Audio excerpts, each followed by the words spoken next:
Richard Findlay's acorn challenge. Just thought laugh. I thought that might be interesting to see how other wood turners go about doing the same thing. So this is Richard's little template, and I'm going to show you how I go on.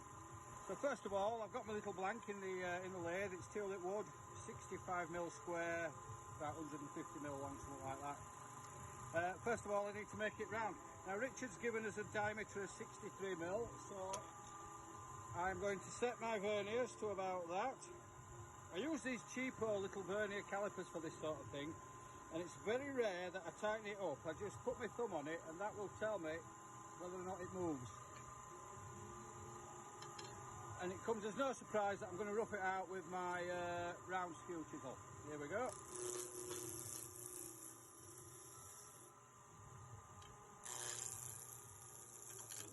Oh dear.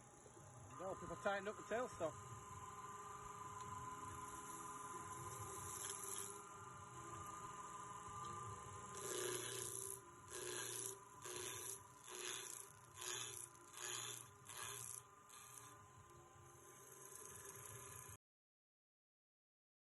So that should be a 63mm diameter as Richard's spec. So this is the scale that I use. Don't ask me what angles it's ground at because I haven't got a clue, but it looks something like that. And I swear by it. It's not everybody's cup of tea, but I love it. So we've got a round blank. Now I need to use Richard's storyboard. Here's one I prepared earlier to put the little marks in. I've not put nicks on. Sometimes I'll put a little nick here if I'm doing a lot of something, but for this job I'll just use the plain storyboard as it is. So as first marks out, we've got a 58 here. This shoulder here is 37mm and 52mm here on this shoulder. So again, my vernier calipers set at the given sizes. My thumb's just there and I can feel it move if it moves, but it probably won't.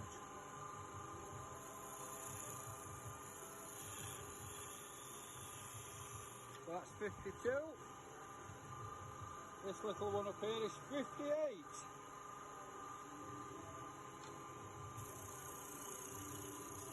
Quite precise, Richard.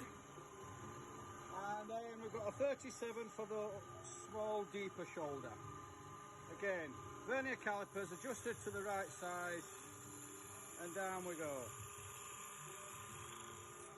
Just avoiding taking too much off here, otherwise I'm going to mar the shape of the cove here. And then the spigot goes in here somewhere. So first of all we'll put some little shape in. So I'll roll this bead. There we go.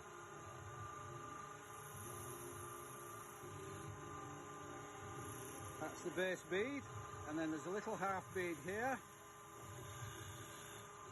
Lovely. And now this nice flowing curve here that we've got here. This is what I use for most of my spindle turning gouge work.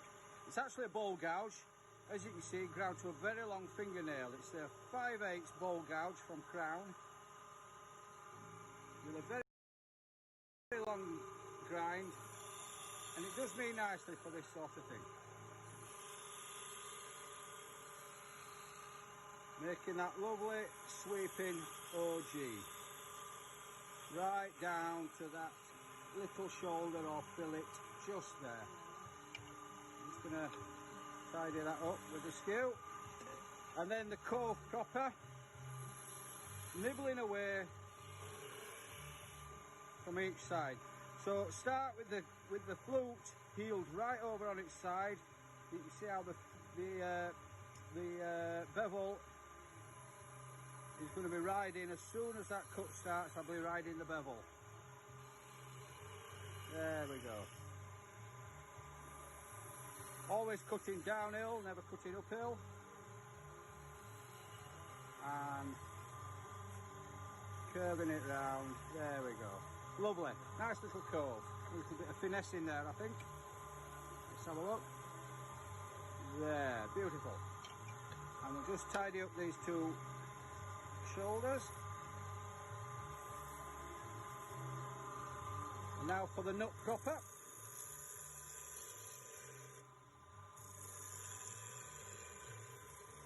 Part it down to the prescribed length.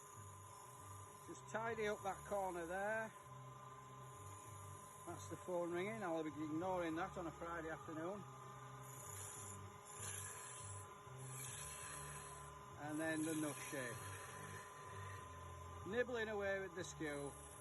No point trying to take too much. You'll just get bogged down and everything will just get hot and bothered and you'll probably have a catch.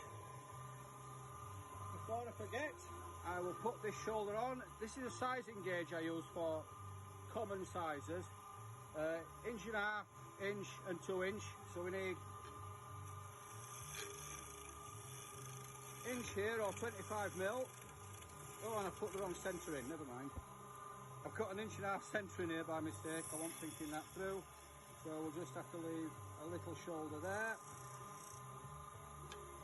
Part it down a little bit closer, always as close as you dare.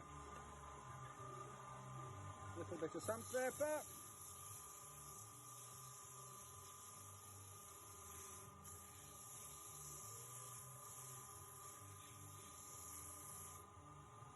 There. And then we'll part it off as close as you dare, but you'll never get it off perfectly. So always aim to part off on the waist side and leave yourself a little bit of a nipple to take off. There we go. Just stand that up.